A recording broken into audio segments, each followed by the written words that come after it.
Hey everyone, Ryan Young, Kama Jiu-Jitsu.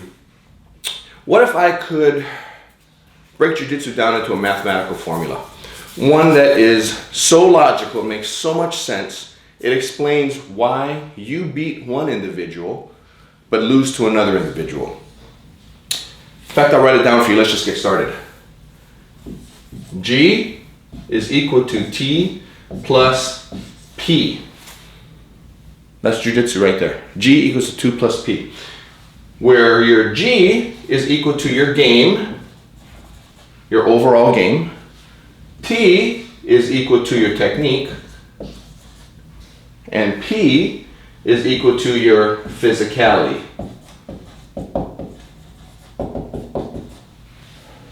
Simple, right? That explains everything. That explains why the 200-pound blue belt beats the 150-pound brown belt. That explains why a 140-pound black belt beats a 250-pound blue belt, white belt, sometimes even purple belt. How is that? Well, let's remember these. G, game, equals your technique plus your physicality. Let me give you an example. Let's say I have one particular player who's 150 pounds and one who's 250 pounds. And let's say that this particular person has a technicality of, let's say 20, brown belt. And this person has a technicality of 5, right? We have a physicality for this 150 pounder of 10 and a physicality of this 250 pounder of 20. So what does that mean? That means that their G is equal to 30, just delineate here, and we have a G 25. So based on this particular 150 pounder should beat this 250 pounder every time, because this person has a distinct advantage on the bottom line. Whereas, what makes up that difference? Well, this person's T is equal to this person's P, whereas this person's P is good enough to overwhelm that person's technicality. And let's just say we've got a brown belt here and we've got a blue belt here. That would explain the difference. However, what happens when this blue belt becomes a purple belt and now has a T of 8? Now what we're looking at here is an overall game of 28 versus 30. This is where the purple belt still loses to this particular brown belt, but now starts giving them a run for their money. Simple as that. But what happens when this purple belt gets to become a brown belt? And let's say this is a seasoned brown belt. Let's say to get to a brown belt, you need to be at 15 to 20. That is brown belt. So now we've got a brown belt here. And now we've got a formula of 35. So here's where the 250 pounder, who has, as we like to say, much more horsepower behind him, with a P of 20, basically double the physicality of the 150 pounder. But now his technique is almost up to that level of the seasoned brown belt at 150 pounds. He beats him every single time. In fact, it's not even a match at this point. So this is where the brown belt ends up beating, the new brown belt at 250 ends up beating the seasoned brown belt at 150. So here's where Jiu-Jitsu comes into play.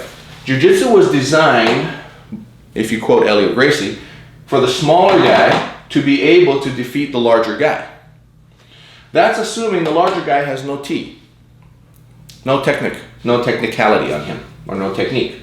So if Gracie at 150 pounds has 20 units of technique versus a guy in the street who's got nothing, then you're looking at a 30 versus 20. Does that make sense? That also explains why the big guy beats the little guy when the big guy is trained. Now, being that this big guy beats this little guy all the time, can you make the argument that the big guy is better than the little guy? I say no. And the reason why I say no is because his technique is what we call jiu-jitsu.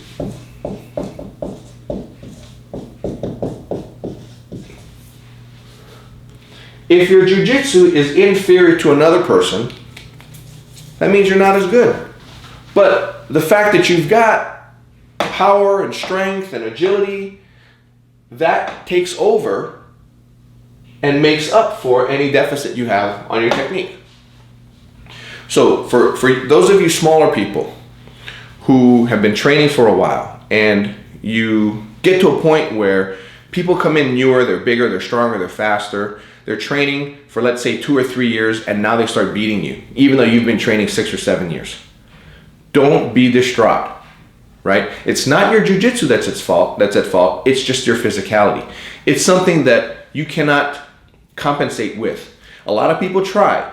That's where you see a lot of these athletes in various fight sports or even jiu-jitsu. You see them all, they don't look normal. Just put it that way. They look a lot more enhanced than what simple lifting weights and eating right will do.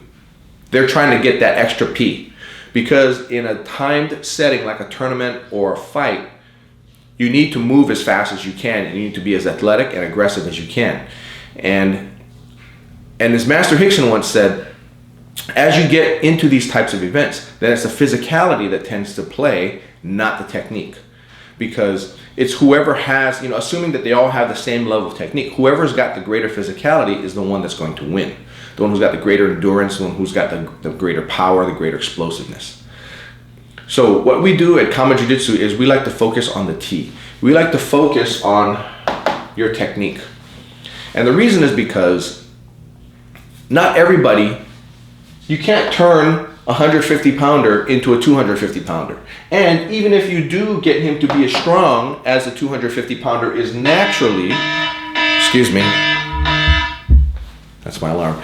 As soon as you get the 250, this person to be matched up to here, this person just needs to start lifting some weights, and all of a sudden they'll overtake him again. So I always tell our students, don't worry about your P.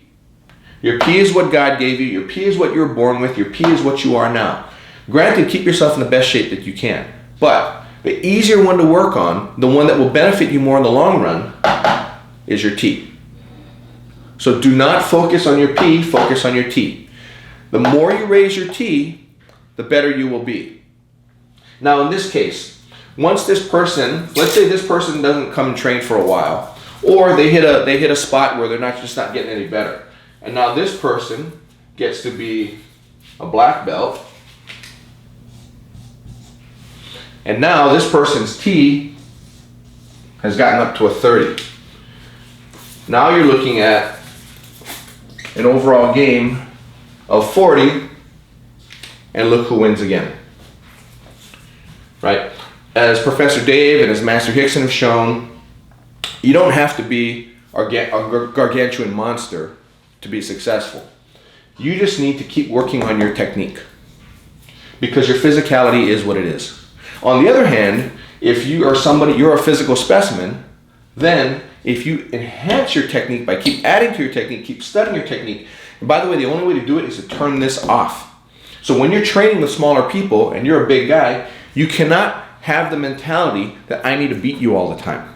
You cannot have the mentality that I'm going to smash you all the time. You have to think to yourself, how can I increase my technique despite being as big and as strong as I am? Because I've seen it many times, and I know I'll continue seeing it. You'll see big old guys that have been training jiu-jitsu, and they're wearing black belts, but when I watch them roll, they're no more than a purple belt. But they're black belts because they beat black belts. But do they come across a black belt who is their size and who is, I don't know, let's just think whose last name is Gracie. So you look at a black belt, like say a Hodger Gracie. What is he? He's about 6'5", 6'6", probably weighs about 220 pounds, and he is very technical. Why is that? Because he was learning jiu-jitsu ever since he was little and before he was large. So what the larger person who comes into jiu-jitsu needs to do is they need to think small. They need to think that they're not as big and not as strong as they are. They need to dial off that steam behind them. They have to play as if they're weaker. That way they give the technique a chance to grow in them. So that when they get up to the upper belts, purple, brown, black belt, they can turn that strength back on and it'll work as an enhancement to their technique rather than a substitute for their technique. I know there's a lot here, so chew on it for a while. If you have any questions, just get back with me. But in the meantime, remember, G equals T plus P. It explains everything in jiu-jitsu. Once again, if you need to reach me, kamajujitsu@gmail.com. kamajujitsu@gmail.com. In the meantime, happy training.